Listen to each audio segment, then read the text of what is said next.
ইলিশ প্রিয় বাঙালির জন্য আরেকটা নতুন ধরনের ইলিশ মাছের রেসিপি নিয়ে হাজির। ছোটবেলায় আমার মা এইভাবে ইলিশ মাছ রান্না করতেন এবং আমরা খুব এনজয় করতাম। যাই হোক, আমি রুবি, আপনারা দেখছেন রুবিস কুকারি।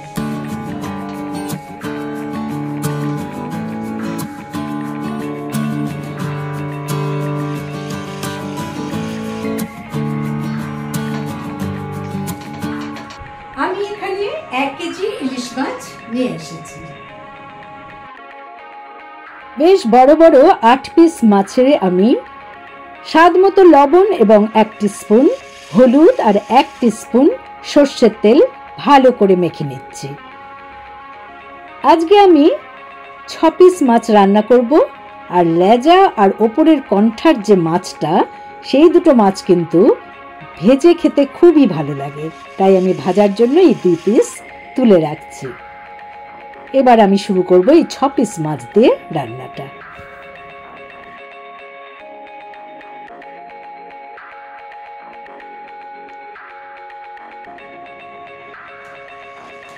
আমি এই 500 গ্রাম ওজনের কাঁচা কুমড়ো, মিষ্টি কুমড়োটাই কাঁচা, এটা এনেছি ইলিশ মাছ রান্না করব বলে। এবার কুমড়োটাকে আমি পিস পিস করে কেটে নেব।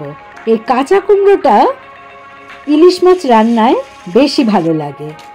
বেশি পাকা কুমড়ো ব্যবহার করলে মাছের ঝোলটা বেশি মিষ্টি মিষ্টি লাগে, তাতে যারা মিষ্টি পছন্দ করেন না তাদের খুব একটা ভালো লাগবে না, তাই আমি এখানে কাঁচা মিষ্টি কুমড়ো ব্যবহার করেছি। এভাবে আমি মোটামুটি বড় বড় পিস করেই কেটে নিচ্ছি, কারণ কুমড়ো বেশ তাড়াতাড়ি সেদ্ধ হয়ে যায়। আমার কুমড়ো কাটা কমপ্লিট। আর কিছু নিয়েছি নোটে শাক। এই নোটে শাকের কচি ডাঁটাটা আমি ইলিশ মাছ রান্নায় দেব। এখানে প্রায় 300 গ্রাম নোটে শাক আছে। এই নোটে শাকের ডাঁটা কিন্তু ওপরের আঁশটা ছাড়িয়ে নিতে হয়। আমি এরকম ভাবে ছোট ছোট পিস করে নিচ্ছি এবং এই শাকটা রেখে দিচ্ছি, পরবর্তী সময় নোটে শাক রান্না করব।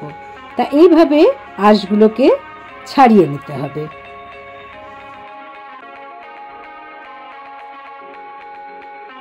ডাঁটাগুলো কাটা হয়ে গেছে, আমি সব একসাথে রেখে দিচ্ছি। কটা কাঁচা লঙ্কা আমি এবারে চিড়ে নেব। এখানে 5টা কাঁচা লঙ্কা নিয়েছি। কম তেল মশলায় গরমে খাওয়ার উপযুক্তই হবে আজকের এই রেসিপি। রান্নার সব উপকরণ আমার রেডি। এবার দেখুন আমি রান্নাটা কি প্রসেসে শুরু করছি। আমি এখানে 3 টেবিল স্পুন সর্ষের তেল নিয়েছি। তেলটা গরম হয়ে যাওয়ার পর আমি একে একে মাছগুলো ছেড়ে দিচ্ছি। ইলিশ মাছ কখনোই বেশি ভাজতে হয় না, জাস্ট ছেড়ে দিয়ে উল্টেই নামিয়ে নেব।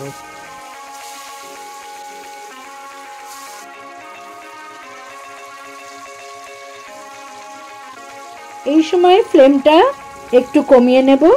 দেখুন আমার মাছগুলো কিন্তু এরকমই ভাজা হবে, এর থেকে বেশি ভাজবো না।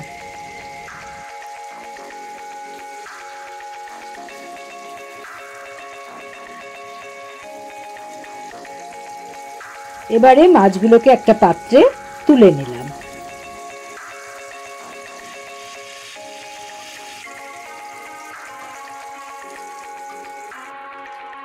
এর বেশি কখনোই ভাজা চলবে না। এবার আমি মাছ ভাজার তেলেই কুমড়োগুলোকে ভেজে নেব। কুমড়োর মধ্যে সামান্য লবণ এবং 1/4 টিস্পুন হলুদ অ্যাড করে একটু লাল করে ভেজে নিচ্ছি।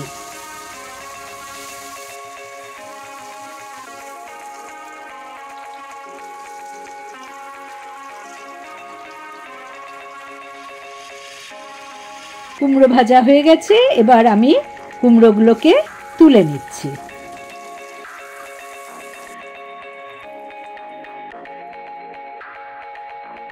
বাদ বাকি তেলে আমি 1 টিস্পুনের মতো সর্ষের তেল অ্যাড করে নিলাম। তাতে একটা চিড়ে নেওয়া কাঁচা লঙ্কা এবং 1/2 টিস্পুন কালো জিরে ফোড়ন দিয়ে দিলাম। কালো জিরের যখন সুন্দর একটা গন্ধ বের হবে, তখন আমি এতে একটা মশলা ইউজ করব, সেই মশলাটা বানিয়ে নিচ্ছি। দেখুন, কাঁচা লঙ্কা বাটা 1 টিস্পুন, কাশ্মীরি লঙ্কার গুঁড়ো 1 টেবিল স্পুন, জিরে গুঁড়ো 1 টিস্পুন আর হলুদ গুঁড়ো 1 টিস্পুন। এই সামান্য জল দিয়ে গুলে নিয়ে এটাই হবে আমার আজকের রান্নার মশলা। এর বেশি কোনো মশলা আমি এতে ইউজ করব না, কারণ ইলিশ মাছের ঝোলে খুব বেশি রকম মশলা দিলে আসল ইলিশ মাছের গন্ধটাই চলে যায়।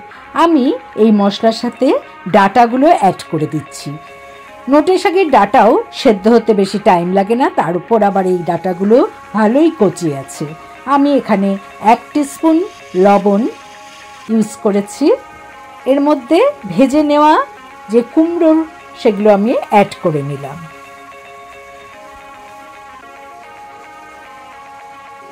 সব কিছু ভালোভাবে কষিয়ে নেব। আমি ঢাকা দিয়ে জাস্ট 2 মিনিট মিডিয়াম ফ্লেমে এটাকে সেদ্ধ হতে দেব।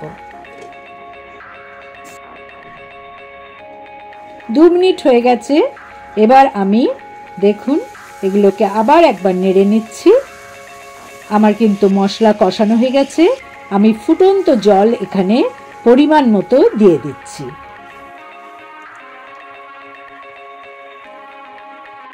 এখানে আমি 1/4 টিস্পুন চিনি অ্যাড করলাম স্বাদের ব্যালেন্স আনার জন্য, এবং 4টে চিড়ে নেওয়া কাঁচা লঙ্কা দিয়ে আবার ঢাকা দিলাম।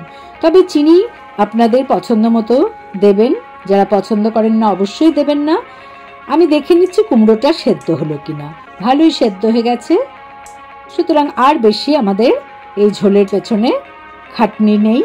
আমি মাছ ভাজাগুলোকে ছেড়ে দিলাম এবং মাছগুলো অ্যাড করার পর আমি আবার কিছুক্ষণ ফুটিয়ে নেব। মিডিয়াম টু লো ফ্লেমে আমি ঢাকা দিয়ে 2 মিনিট রেখে দিয়েছি। আমার মাছের ঝোল রান্না কমপ্লিট।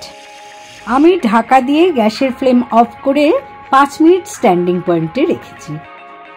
যেমন দেখতে সুন্দর হয়েছে, কালারটাও খুব ভালো হয়েছে, তেমনি কত হালকাভাবে আমি মাছের ঝোল রান্না করলাম দেখতেই পারলেন।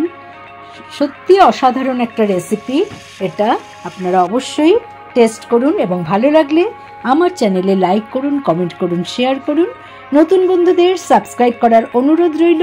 পাশের বেল বোতামে অবশ্যই ক্লিক করতে ভুলবেন না, তাতে যখনই কোনো নতুন রান্নার রেসিপি শেয়ার করব তার নোটিফিকেশন সহজেই আপনারা পেয়ে যাবেন। ভালো থাকুন, সুস্থ থাকুন। পরের এপিসোডে আবার নতুন রান্নার রেসিপি নিয়ে হাজির হব আমি, রুবি। Thanks for watching.